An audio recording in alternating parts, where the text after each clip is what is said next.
You didn't just shoot a dog, the man whispered, voice low enough to make the static on the satlink crackle.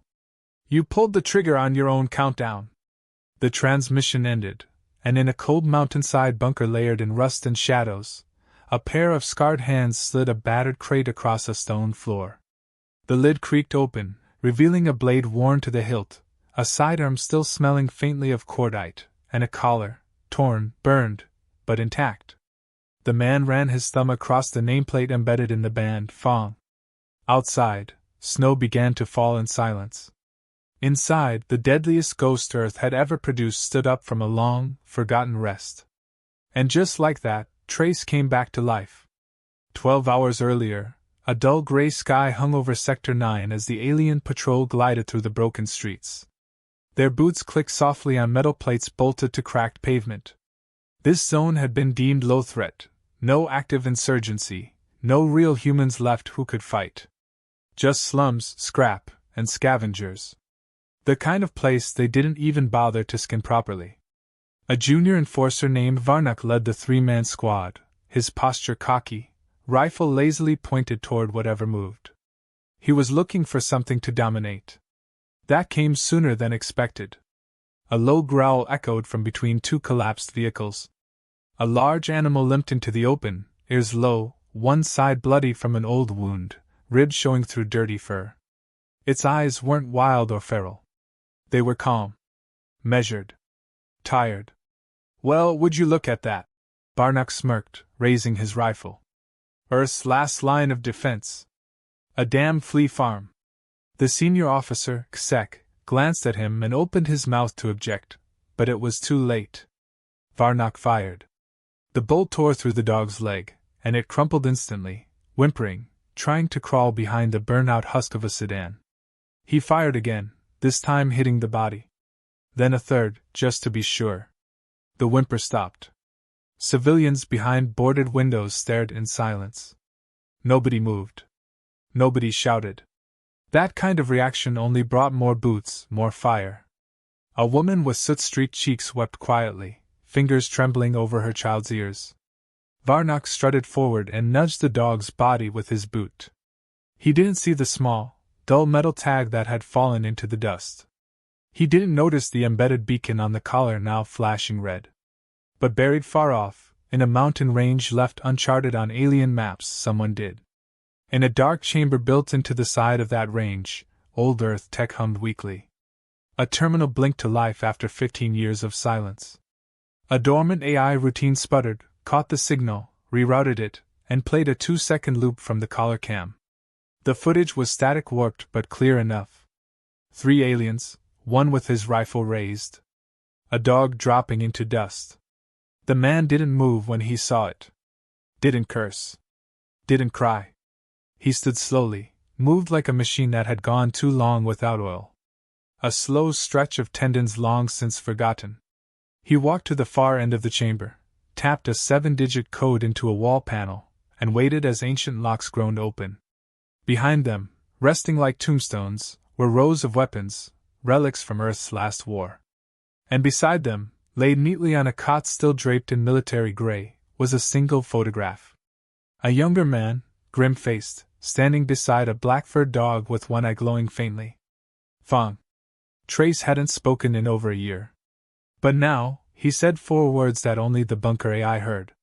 We're going to work.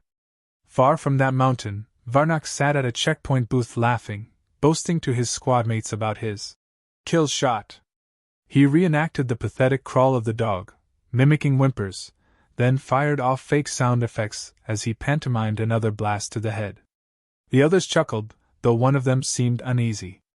Wasn't tagged, Varnock said, shrugging. Feral. No use reporting. Back in the slums, the civilians had buried the dog behind the remains of a church. They had done it fast and in silence, like people used to doing the right thing in a world where it could get you killed.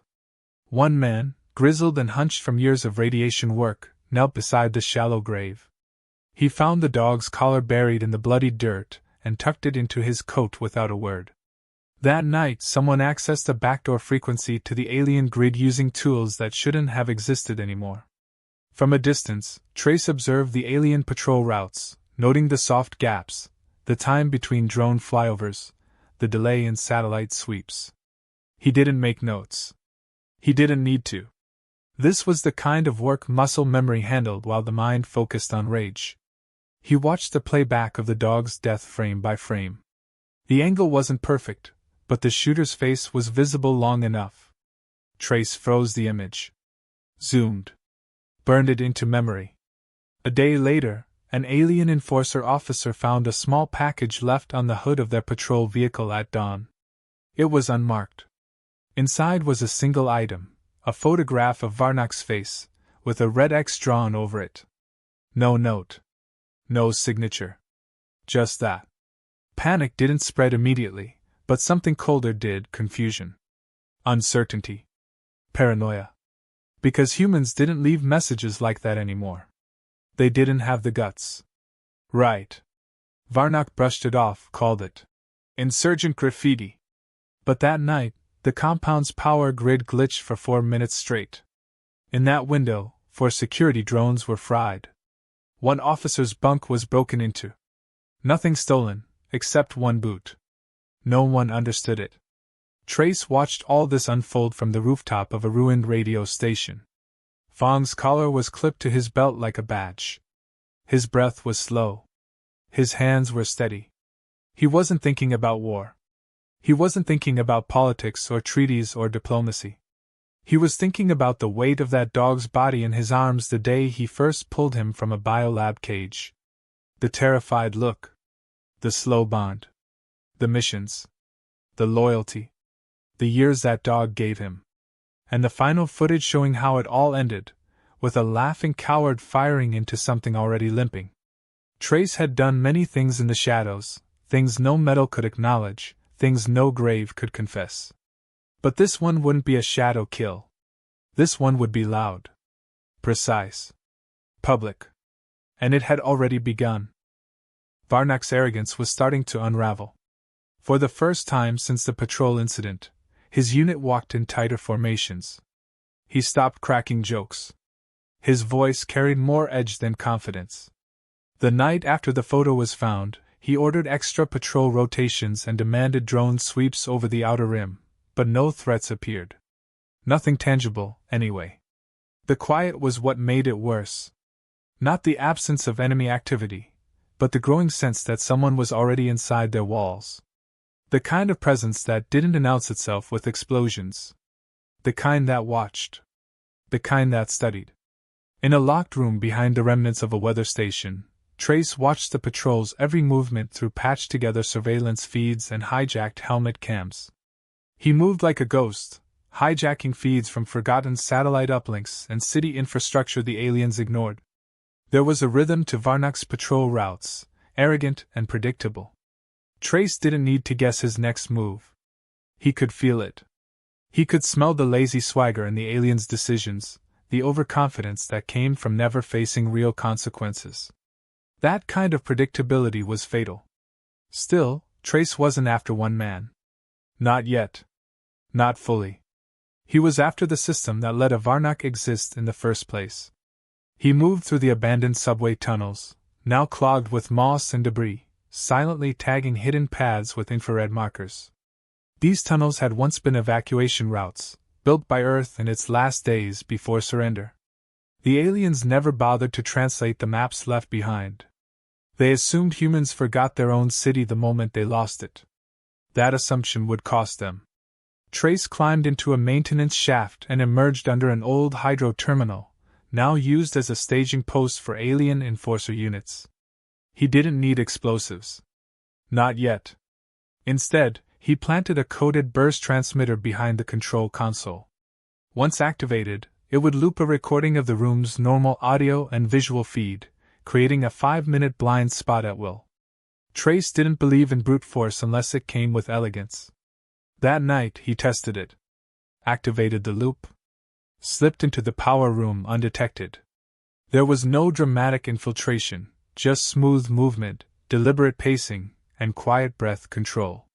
In 37 seconds, he tagged every weapon locker with trace elements detectable only by his scanner, then vanished without a trace. The aliens would never know their arms could now be detonated from a distance. Varnak's compound was now a coffin, they just hadn't shut the lid yet. The next day, chaos began in whispers. One soldier opened his locker to find his backup rifle missing. Another discovered the handle of his stun baton had been rewired to deliver a charge to the user, not the target. Then came the food stores. Every protein pack for Varnak's unit was laced with a harmless but vile-tasting powder Trace had extracted from wild mushrooms. Nothing lethal, just enough to spark paranoia. The soldiers blamed each other. Then they blamed Earth loyalists. But there was no pattern they could understand, no clear rebel camp to strike. The threat was invisible. And that drove Varnak mad. Trace watched it all unfold from an old water tower, sipping bitter black tea brewed over a silent chemical flame. He wore dark gloves and a wind-scarred jacket lined with fragments of his old unit patch, a unit that didn't exist anymore on any registry. He hadn't worn the full set of gear in years, but it felt right now. The balance. The weight. The armor of purpose. He pulled out the encrypted collar and studied it again. It had been deactivated upon Fang's death, but the last transmission embedded in its memory replayed on Trace's tablet. Audio. 1 second long. A whimper. Not of fear. Of confusion. Of betrayal. Fang had trusted everyone until the last moment. Even the aliens. Even Varnak. That trust made Trace's fingers tighten involuntarily. That trust was the last innocence Trace would bury. Back in the alien compound, Varnak's command center buzzed with tension. A captured civilian sympathizer was brought in for interrogation. The man was old, too old to be dangerous in any obvious way. But he was found with a dog collar in his coat. The same collar Varnak's men had left behind.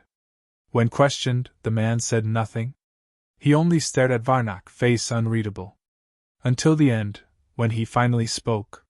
You didn't kill a dog. You woke up something that was better left buried. The words didn't make sense to the others. But Varnak froze.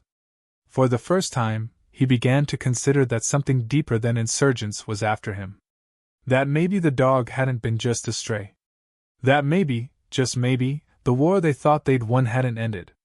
It had only gone silent. Trace confirmed the arrest through a broken camera feed and watched the old man dragged away. He made a note: never forget the ones who carry the message. Never leave a loose end unless you're sure it tells the right story. That night, Varnak received another message, this one direct. A printed photo slid under his door while he slept. No sound. No breach detected. The image was simple. His squad. Standing on the tarmac. But all of their faces had been marked out, except his. His face had been cut out completely. Trace watched from a neighboring rooftop as the alien officer opened the door in the morning and nearly tripped over the envelope. He saw the moment Varnak's eyes processed the picture. Saw his back stiffen. Saw the twitch of his trigger finger. It was working. But it wasn't enough. This wasn't vengeance yet. This was the overture. Trace geared up again that night, slipping on the reinforced gloves and slipping 2 small vials of hallucinogenic gas into his vest pouch. Not to kill. To disrupt. To seed fear. These were tricks from the jungle wars of Southeast Earth, where silence could drown entire outposts. He would bring those tactics here, to the metal cities, to the patrol zones. Because a frightened enemy doesn't just fail, they implode. And somewhere in the base, in a forgotten locker untouched for years, a second collar blinked. One the aliens never found. Fawn had worn it during the first incursion on Ceres. The war dog had saved an entire squad of humans in that battle, even as the world turned its back on them. Trace kept it as a backup, in case the world ever needed reminding what loyalty looked like. Now the world would learn what happens when you betray that loyalty. Varnak would be the first lesson. Trace moved through the Undercity like water through cracked stone. The old systems beneath the alien-occupied sectors had become his hunting ground, tunnels forgotten by time, subways decommissioned during the evacuation years, sewage veins that once carried the waste of millions now carried only silence and vengeance. He used them not just for movement, but to listen. The alien patrols above were loud, inefficient, overconfident. They relied too heavily on scanners and drones, forgetting the world they had conquered still had its own heartbeat. Trace didn't need machines to find his prey. He used their noise to find the quiet spaces in between, and it was there that he struck. Varnak had doubled security after the second message appeared. His squad now moved in 4-man rotations instead of 3. He wore armor in places that didn't need it, and refused to sleep in the same place 2 nights in a row. Still, he didn't understand what he was dealing with. He thought it was a rebel, maybe 2, using old tactics to harass him. He didn't know he was being hunted by someone who had trained the very men who invented those tactics. Someone who had lived and breathed warfare before the aliens ever landed. Trace had spent years operating under false names, moving behind enemy lines, completing missions his own government pretended never happened. When the treaties were signed and the puppet administrations handed over the keys, Trace was erased from the books and left for dead. Only Fang stayed with him. Now only memory remained. And that memory had sharp teeth. That evening, a convoy carrying high-ranking alien officials moved through Sector 9, guarded by enforcer units and armored drones. It was a perfect target, obvious, noisy, bait-like in its movement. Trace didn't touch it. Instead, he followed the secondary security team that returned after the convoy passed. They were relaxed, talking, laughing. One of them joked about the dog incident, saying the patrol leader should have skinned the beast and worn it as a belt. The laughter stopped when the lights above them cut out. The street lamps flickered, buzzed, and died. For 3 seconds, they stood in total darkness. When the lights came back, one of their rifles was missing. Another soldier was unconscious, face buried in the dirt. No attacker visible. No trace. The incident spread quickly through the alien networks. Official reports labeled it equipment malfunction and local assault. But off the record, whispers grew. They called it human witchcraft. Urban ghost tactics. Even those who mocked the Earth-born resistance now kept their backs to walls when walking patrol. Varnak, once bold enough to insult civilians in daylight, now barked orders from behind security glass. Trace watched it all unfold with surgical patience. In an abandoned operations lab, Trace recovered a fractured data core from the Enforcer network, filled with partial reports of human shadow assets. The files were badly redacted, mostly numbers and code names, but one stuck out. Subject Echo 7. Shadow Operative. Human Special Projects. Status purged. Location unknown. Trace smirked when he read it. They had tried to delete him. Tried to mark him as dead so no one would ever ask what he did, where he went, or what horrors he had been forced to carry out. But they forgot that death on paper means nothing to someone who already learned to live like a ghost. He pulled out Fang's backup collar and slid it onto his wrist. A simple ritual. A reminder. The metal was cold, still bearing scratches from a mission on the frozen moons of Jupiter. There, Fang had dragged Trace through the wreckage of a burning outpost, even with a plasma wound in his side. The bond they shared wasn't sentimental. It was earned through blood and silence. Trace didn't speak to Fang like a pet. He fought beside him like a partner. The aliens who killed him hadn't just murdered an animal. They had desecrated a comrade. And now they would learn what kind of man they had provoked. That night, Trace made his move. Using the blind spot he had installed at the hydro terminal, he activated the signal loop and entered the core of the Enforcer compound. He left no footprints. No signs of breach. But by the time he exited, half the internal gear had been sabotaged. Power nodes had been rigged to overload. Tactical drones now carried looped commands redirecting them to scan their own headquarters as high-risk zones. The security network was blind to itself, and panic swept the ranks like a virus. Varnak screamed at his staff, demanding answers. When none came, he personally led a sweep of the compound's outer sector, trying to find Trace. That was the mistake Trace had been waiting for. The squad's route led them past the civilian sector, now cleared and empty. On a rooftop 3 buildings away, Trace waited with a modified rail sling. He didn't fire. He didn't need to. He launched a coded flare into the sky, one that disabled the lights across 5 city blocks for 22 seconds.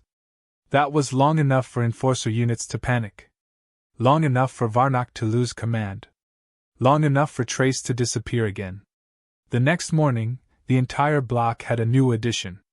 Someone had painted a massive mural on the side of a broken building, impossible to miss. It showed a black-furred dog, standing atop a pile of broken helmets, one paw resting on a rifle. Its eyes were glowing. Below it, written in Old Earth dialect, were 4 words: "Loyalty never dies quietly." Varnock tried to have it painted over, but the paint blistered and peeled within hours. When they tried again, the scaffold collapsed and 2 officers were injured. By the 3rd attempt, no one volunteered. Word had spread, "Don't touch the dog." Trace watched all of this unfold from a nearby antenna tower. The city was beginning to shift. Not just in fear, but in memory. People were remembering what resistance used to feel like. They weren't just watching anymore. They were whispering again. Trading messages. Painting symbols. Not for war, but for belief. In one sector, an old man passed a picture to a boy who couldn't have been older than 10. The picture was of a soldier kneeling beside a dog. It looked hand-drawn, but every line was precise. The boy stared at it with wide eyes and whispered a name he'd heard in hushed tones. Trace. Far below, the alien patrols doubled their numbers. They set up checkpoints. They inspected bags and scraped walls clean. But it was too late. The image was already in their minds. The dog wasn't a beast anymore. It was a warning. And somewhere in the ruins, Trace loaded his gear for the final part of the hunt. Not for terror. Not for chaos. For closure. The trap was set without ceremony. No explosions, no grand announcements, just a quiet thread laid into the fabric of the alien compound's routine. Trace knew how to bleed fear without ever drawing a weapon. That was the beauty of silence. It crept, it weighed, it changed the air itself. And Varnock, rattled and reckless, was about to walk straight into it. Reports had reached Alien Command that Trace might be connected to a long-abandoned medical facility near the edge of Sector 12. Intelligence claimed a cache of human tech had been stashed there, possibly used in the recent sabotage efforts. It was bait Trace had crafted with subtlety: leaked footage, planted symbols, artificial heat signatures, all hinting that a hidden stronghold still existed. The aliens took the bait.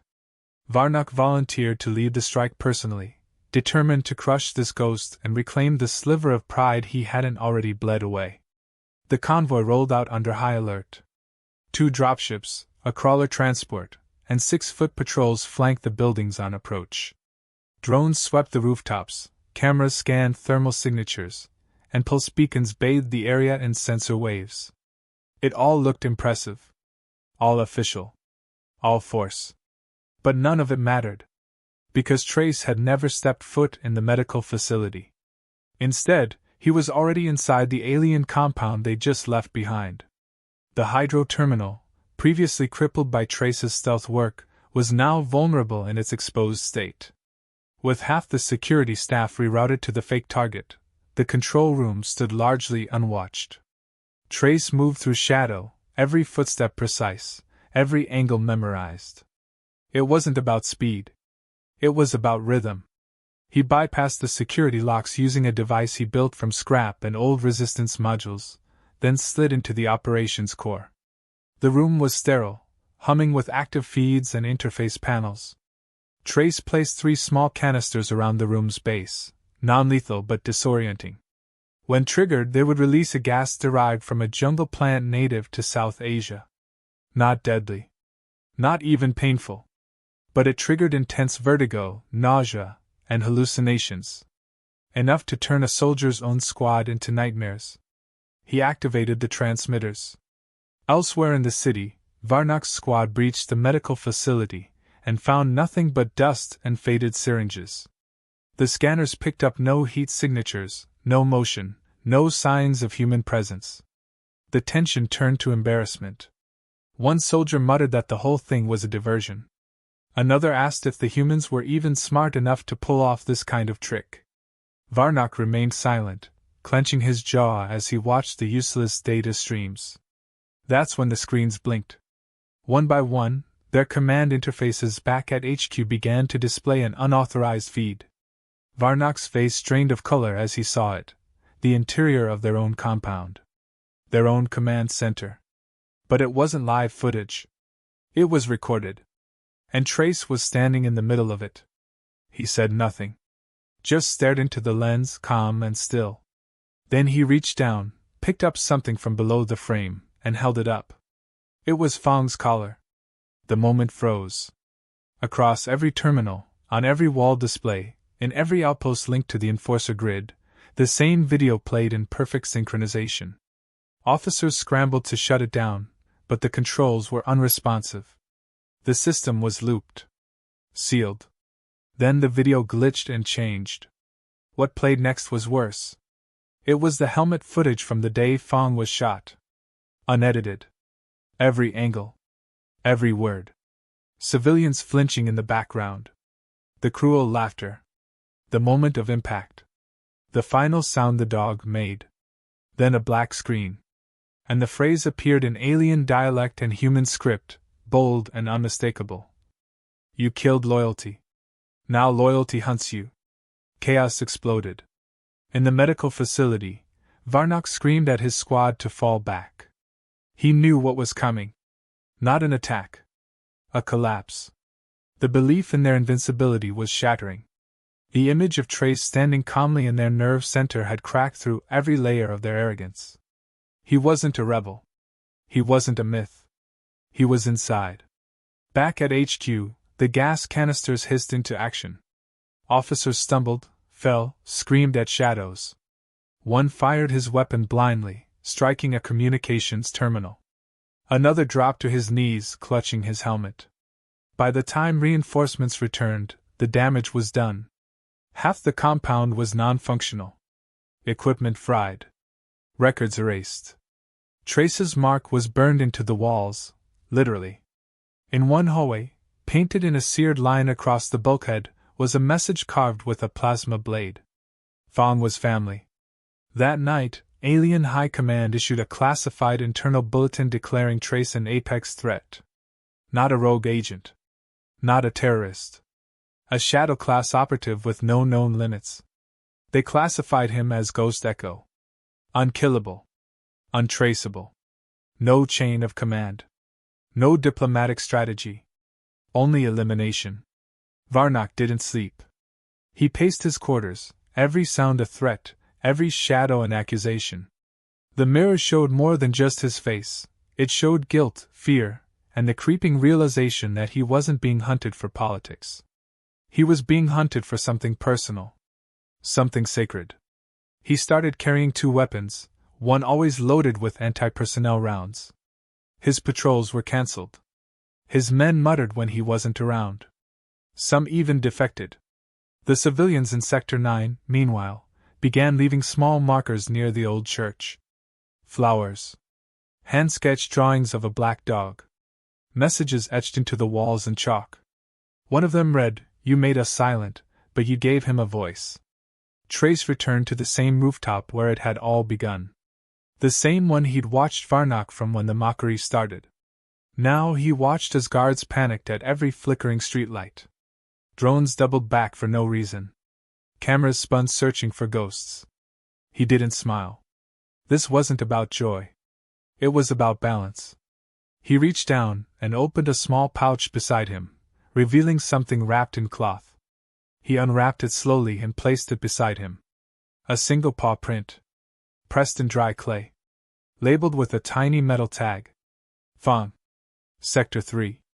Operation Eclipse. Trace stared at it for a long time. Then he leaned back, watching the moonlight stretch over the ruins. He didn't need to finish this quickly. He didn't need a dramatic kill. He just needed the world to remember what they'd done. And why it would never happen again. The final phase didn't start with a gunshot. It started with silence. No explosions, no broken gates, No alarms screaming into the night. Just the hollow, unbearable silence of a city waiting for something to happen. Patrols slowed. Officers muttered to themselves. Communications glitched again and again, not from sabotage but from something deeper, paranoia crawling under their skin, disrupting focus, making fingers tremble over triggers. In the command room, Varnock sat hunched in front of a wall of black screens, one hand gripping the arm of his chair like it could anchor him to reality. No one said it aloud, but they all knew what he was waiting for. He was waiting for Trace. But Trace was not interested in theatrics. He had already won the psychological war. The real battle now was for memory. Fear fades with time. But shame, loss, justice, they linger. He had to make sure what happened to Fong would not be written off as just another skirmish in a long-forgotten rebellion. This final message would not be sent through fire. It would be carved into the bones of the occupation.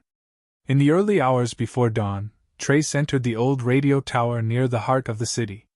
It had once broadcast emergency alerts and civilian evacuation notices in the first days of alien invasion.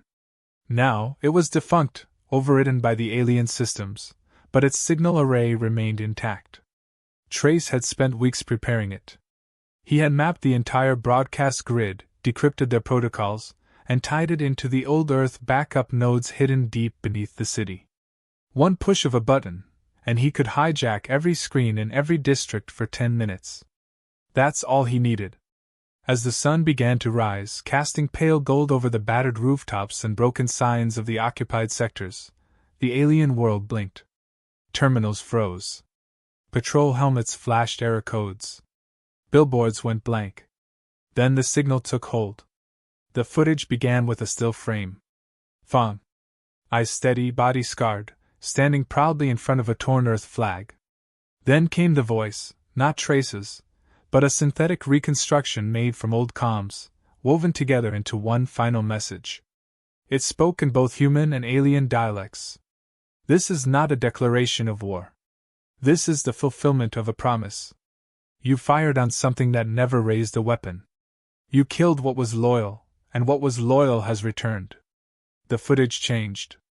It played the moment of the shooting again, this time from 3 different angles, all recovered from corrupted surveillance that Trace had spent weeks piecing together. It showed the full scene. Varnock's laughter. The blood. The civilians who turned away. Then it cut to the aftermath, images never seen before. The burial. The flowers. The collar.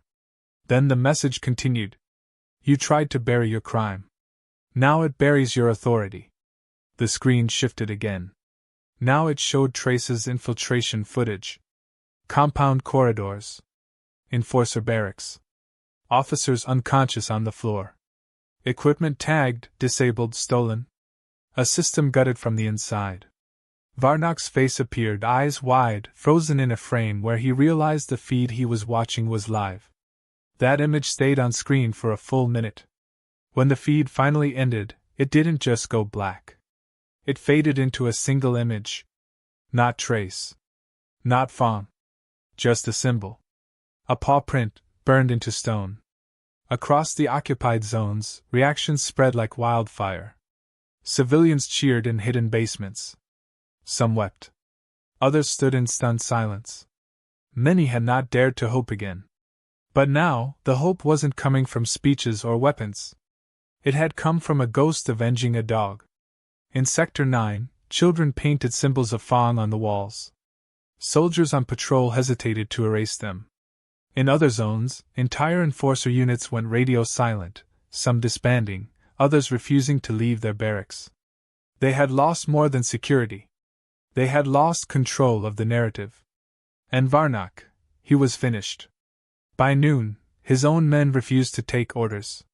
One officer openly questioned his leadership in front of alien high command.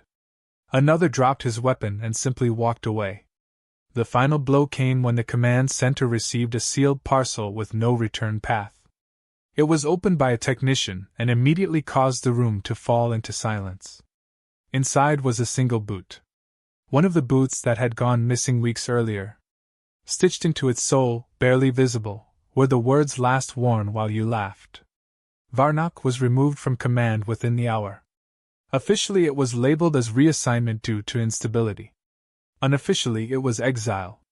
He left the compound under escort, head lowered, face hidden behind a mask. No one saluted. No one spoke. Trace didn't follow him. There was no need. He had already taken everything from the man that mattered. In the days that followed, something unexpected happened. Messages began to appear on abandoned frequencies, not from Trace but from others. Old operators. Forgotten soldiers. Civilians with military training. They identified themselves not by name, but by call sign, by symbol, by silence. One by one they began to move. Uncoordinated. Independent. But with a shared understanding. No chain of command. No flags. Just the memory of a dog and a man who would not let it die in vain. Trace faded again into the world beneath the world. He didn't need recognition. Didn't want it. His mission was never about politics or rebellion. It was about setting the record right. Fong hadn't died for nothing. And the price for disrespecting what mattered, what was loyal, had been paid in full. He left one final gift before vanishing. At the same church where the civilians had buried Fong, someone found a small wooden box. Inside it was a patch, the kind used by classified units. Faded, stitched with silver thread. It showed a paw and a dagger crossed beneath it. Below, a message was etched into metal. This is for those who protect without command. Remember him. There was no name. No glory. Just silence. And somewhere in the far snow-capped peaks beyond the city, Trace stood once again beside a rusting satellite dish, watching the smoke rise in the distance. He adjusted his gear. He reached down, ran his fingers over the cold steel of Fong's backup collar, then clipped it to his belt. And then, like the shadow he had always been, he vanished. Because men like Trace don't live in the world. They haunt it. And when something loyal falls, they don't mourn. They answer.